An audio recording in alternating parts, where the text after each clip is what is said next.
noite, 10 para 7 da noite, céu limpo em Porto Alegre. Agora faz 31 graus no Morro Santo Antônio e você vai ver hoje. Presos 5 suspeitos de envolvimento em um assalto a banco em que uma pessoa morreu e outras 4 ficaram feridas. Preso também o condutor de um caminhão que dirigia sem habilitação e atropelou 5 crianças. A Agropecuária Gaúcha anuncia queda no PIB este ano e aumento de 6% em 2023. Estudo mostra que risco de morte reduz 16 vezes para quem tomou a 4ª dose da vacina contra a Covid-19. Como fazer uma ceia de Natal com pouco dinheiro? Nossa reportagem foi às compras para encontrar alternativas mais baratas. O calorão chegou, temperaturas ficaram perto dos 40 graus hoje aqui no estado. Grêmio se reapresenta e Inter busca uma solução para Tyson. O Band Cidade começa em instantes, continue com a gente.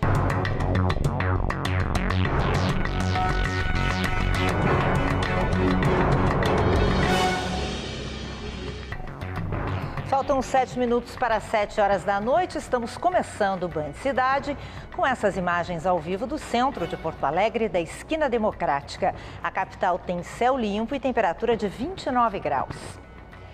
Presos 5 suspeitos de participação em roubo a banco na zona norte de Porto Alegre.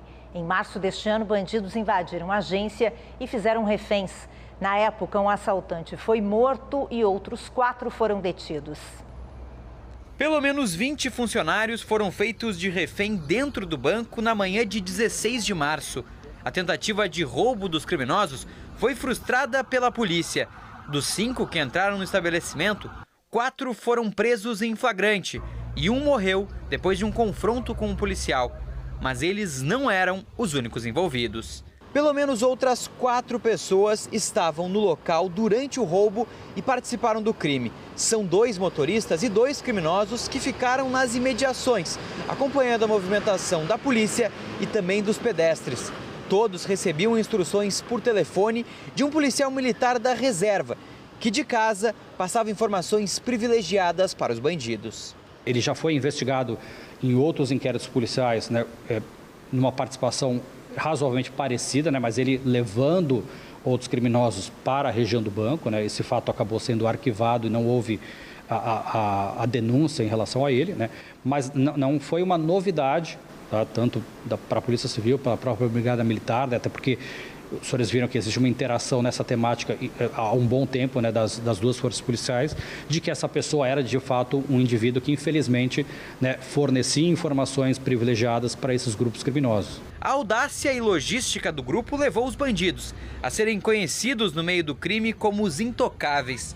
Hoje, todos os alvos foram presos, junto com um homem de 35 anos detido em flagrante por posse de arma de fogo. Se não fosse realmente a parceria do Ministério Público, que atua na vara, na 16ª vara, do juízo da 16ª vara criminal, acompanhando toda a investigação, questionando coisas que a Polícia Civil demandava, enfim, a celeridade com que as cautelares foram pedidas. Ontem nós identificamos um local em Jaguaruna, em menos de 1 hora, 2 horas, a nova busca já havia sido analisada pelo MP e deferida pelo Judiciário. Então, é o que a gente sempre busca, um alinhamento maior, uma proximidade maior, é lógico, com a imparcialidade do juiz, com a atuação do próprio Ministério Público, que a gente compreende, mas que eles também interajam sempre da melhor forma com a Polícia Civil para que a gente consiga entregar um resultado, um trabalho ainda mais satisfatório. Mais de 150 policiais participaram dos mandados, que foram cumpridos no Rio Grande do Sul e em Santa Catarina. Na casa do policial militar da reserva foram apreendidas 2 armas de fogo calibre 380. Computadores, celulares e documentos também foram levados pelos agentes para dar continuidade nos trabalhos de investigação. Um homem foi preso após atropelar um grupo de crianças com um caminhão nesta quinta-feira em Xangri-Lá, no litoral norte. 5 crianças foram levadas para o Hospital Santa Luzia, em Capão da Canoa, com ferimentos. As vítimas são estudantes da Escola Major João Marques, que retornavam de um passeio e atravessavam a Avenida Paraguaçu na faixa de segurança. Conforme a polícia, o condutor do caminhão tentou desviar de uma caminhonete que havia parado na faixa de segurança para a passagem das crianças, mas bateu no veículo e em outros 2 carros que estavam estacionados antes de atropelar as crianças. O motorista conduzia o caminhão sem carteira de habilitação. Um líder de facção foi absolvido e outros 2 réus condenados pelo assassinato de Laísa Manganelli, que desapareceu em setembro de 2016, quando tinha 12 anos. O repórter Matheus Goulart conta os detalhes do júri. 2 réus foram condenados e um foi absolvido no julgamento relacionado aos crimes que aconteceram em 2016, no caso que ficou conhecido como caso Laísa. Era uma jovem de 12 anos que, conforme a denúncia do Ministério Público, foi raptada, mantida em cárcere privado e depois decapitada por um grupo criminoso aqui do Rio Grande do Sul. Esse júri começou ontem, quarta-feira, e só veio a acabar na manhã de hoje, quinta-feira. O réu Douglas de Sá Gomes foi absolvido em um dos crimes pelos quais ele estava sendo denunciado, o crime de cárcere privado. No entanto, foi condenado pelas outras acusações a uma pena de 37 anos e 9 meses de prisão. O Gustavo da Luz Marques, outro réu que foi julgado nesta quarta e também nesta quinta-feira, também foi condenado. Ele por todas as acusações e vai pegar uma pena de 26 anos, 6 meses e 10 dias. O veredito mais surpreendente foi a José Dalvani Nunes Rodrigues, conhecido como Minhoca. É um líder de facção aqui do Rio Grande do Sul que foi absolvido de todas as acusações. Os 3 haviam sido denunciados pelos crimes de homicídio qualificado, ocultação de cadáver e cárcere privado. Um projeto propõe quase dobrar o salário do prefeito de Porto Alegre a partir de 2025. O repórter Eduardo Carvalho traz mais informações. A mesa diretora da Câmara de Vereadores propôs que o salário do prefeito a partir de 2025 passasse de cerca de R$ 19.500 para mais de 36 mil. Isso tudo a partir do ano de 2025. A ideia da mesa diretora é de que esse aumento seja realizado, pois faz tempo que o reajuste não é feito. E incluiria também um crescimento no salário do vice-prefeito e também do secretariado de governo. Também inclui benefícios como, por exemplo, o 13º. Até o dia 23 de dezembro é o prazo máximo para a Câmara de Vereadores votar essa pauta, já que entra de recesso. Por enquanto, apenas a base se manifestou favorável a essa mudança e ainda não teve nenhuma discussão dentro da Câmara de Vereadores sobre essa pauta, que deve ser discutida já nos próximos dias. Voltamos ao estúdio. Um estudo demonstra a redução de até 16 vezes no risco de morte por Covid-19 em pessoas imunizadas com a 4ª dose da vacina. Aqui no estado, mais de 2 milhões de pessoas que poderiam ter tomado o 2º reforço não retornaram a um posto de saúde. Quem tomou 4 doses da vacina contra a Covid tem até 16 vezes menos chance de morrer por causa da doença do que quem tomou apenas uma. A conclusão é de um estudo realizado pelo Centro de Vigilância em Saúde do Rio Grande do Sul. Os epidemiologistas cruzaram sistemas públicos que reúnem dados sobre vacinação e internações e óbitos por síndromes respiratórias agudas graves no período entre abril e setembro. Isso nos fortalece e faz com que a gente tenha realmente certeza da importância da vacinação para a redução de gravidade e de óbito. A proteção é maior entre os mais jovens, mas o resultado para os idosos também é expressivo.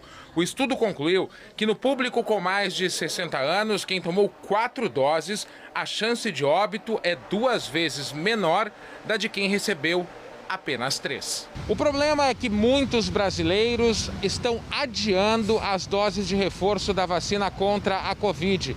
Aqui no Rio Grande do Sul, por exemplo, mais de 2 milhões de pessoas que já poderiam ter tomado a 4ª dose ainda não retornaram aos postos de saúde. No Rio de Janeiro, cerca de 3 milhões não tomaram a 2ª dose de reforço.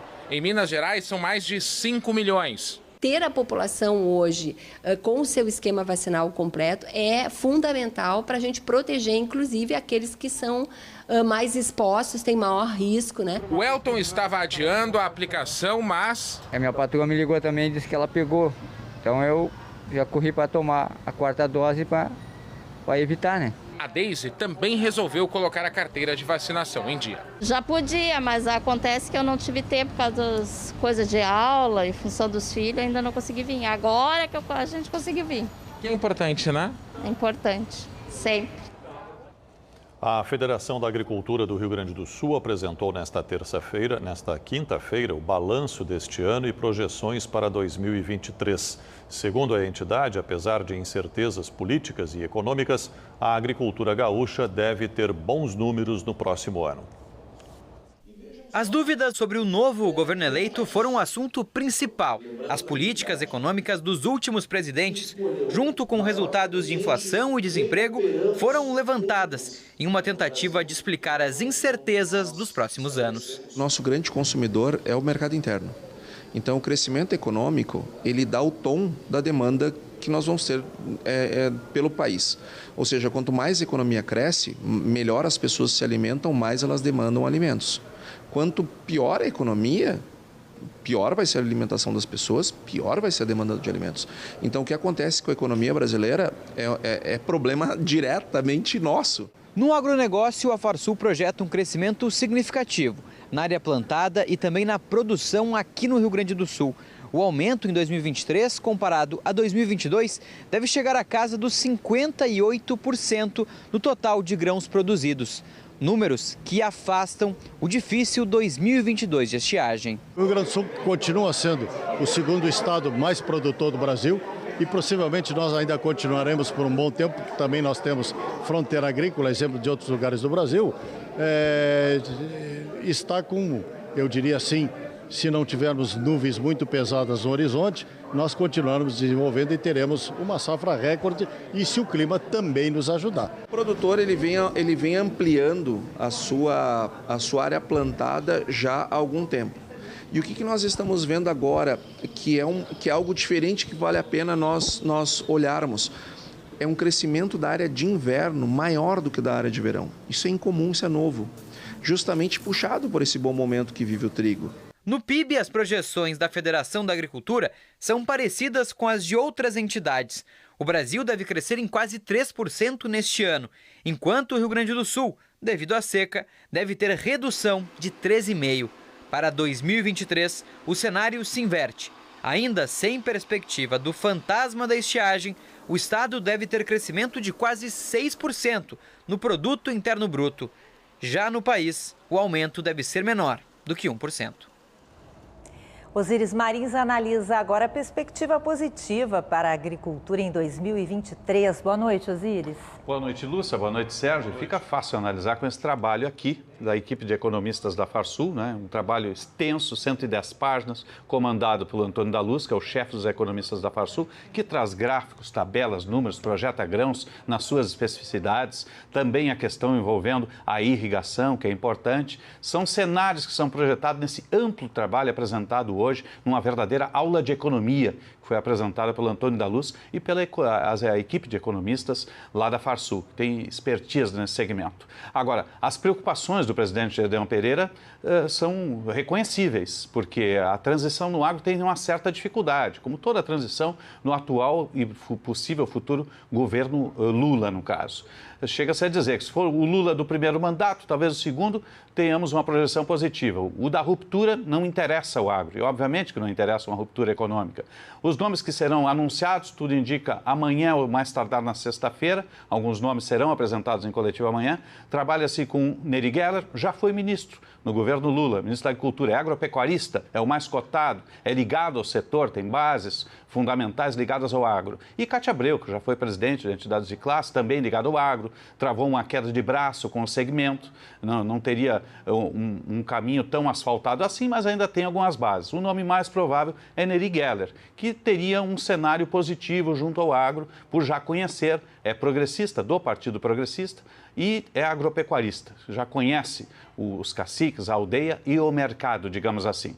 O ideal é que a economia esteja afinada com o agro, não haja ruptura, se trabalhe com os mercados, porque ruptura não combina com crescimento, com cenário positivo. E é essas as preocupações que trazem a Farsul, ou trouxeram a Farsul na sua manifestação hoje. O trabalho é fora de série e deve ser lido por todos que estão nas redações, sobretudo, porque traça todo o cenário do agro do Rio Grande do Sul.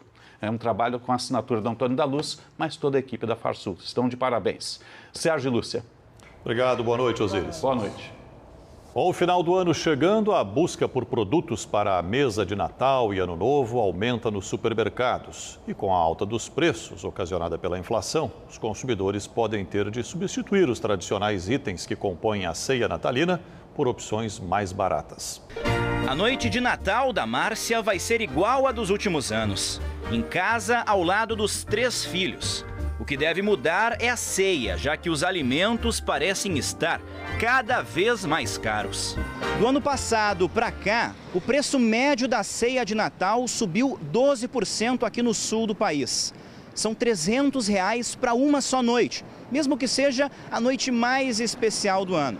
Mas eu, particularmente, acho que dá pra gente economizar pelo menos uns R$100 nessa brincadeira. É ou não é, Márcia? Tu topa esse desafio comigo? Topa? Vamos tentar, né? Tentar. Amém. Para economizar sem perder o sabor, a gente vai ter a ajuda deste chefe de cozinha.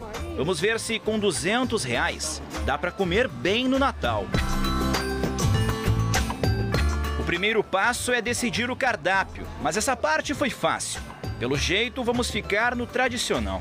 O principal é o Chester, esse que não pode faltar, um arroz à grega, uma salada e um refrigerante.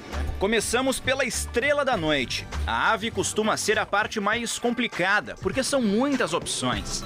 Tem o peru, o Chester, o Fiesta, mas dá para aliviar bastante no bolso. O que a gente pode escolher de ave para esse Natal? Certo, eu acho que uma ótima opção, na verdade, que se tem, que a gente pouco valoriza ou procura nessa época do ano, mas que vai super bem também, é o próprio frango inteiro, né? É uma ave e se bem temperada, se a gente fizer um temperinho legal, a gente super vai chegar num resultado quase como o próprio peru. Como a gente precisa de uma ceia para 4 pessoas, eu acho que vai estar super bem servido. E vai dar até para aquele sorobô do dia seguinte, misturar com um arroz, uma farofa, quem sabe, né, dona Márcia? Tu topa esse frango inteiro? Topo. O prato principal da ceia já foi.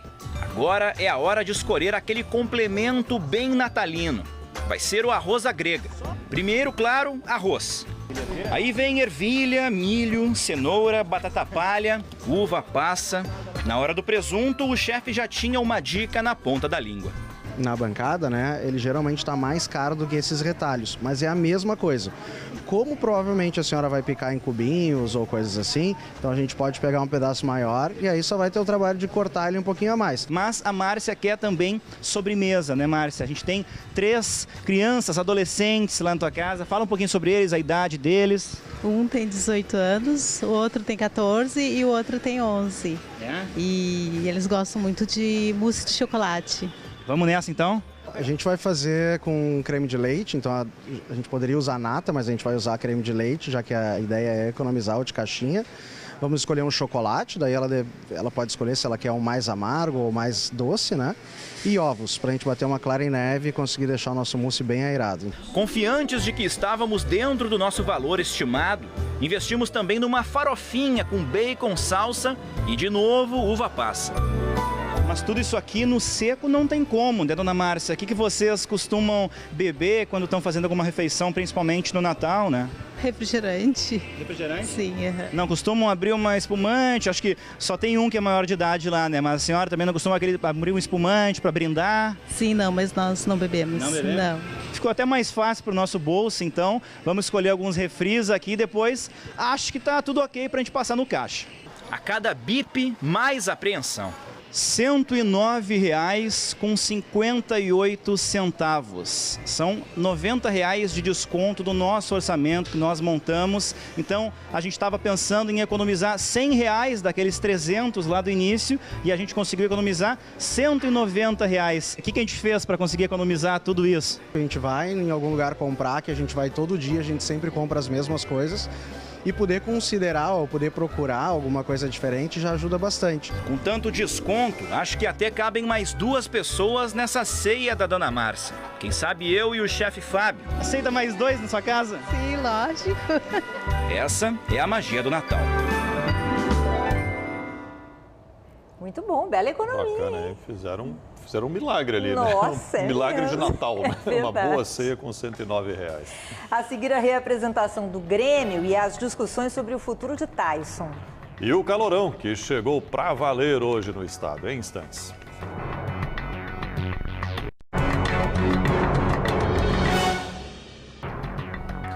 Estamos de volta com o Band Cidade, agora são 7 horas e 13 minutos, temperatura 29 graus. Você está vendo a orla da Pedra Redonda, na zona sul de Porto Alegre.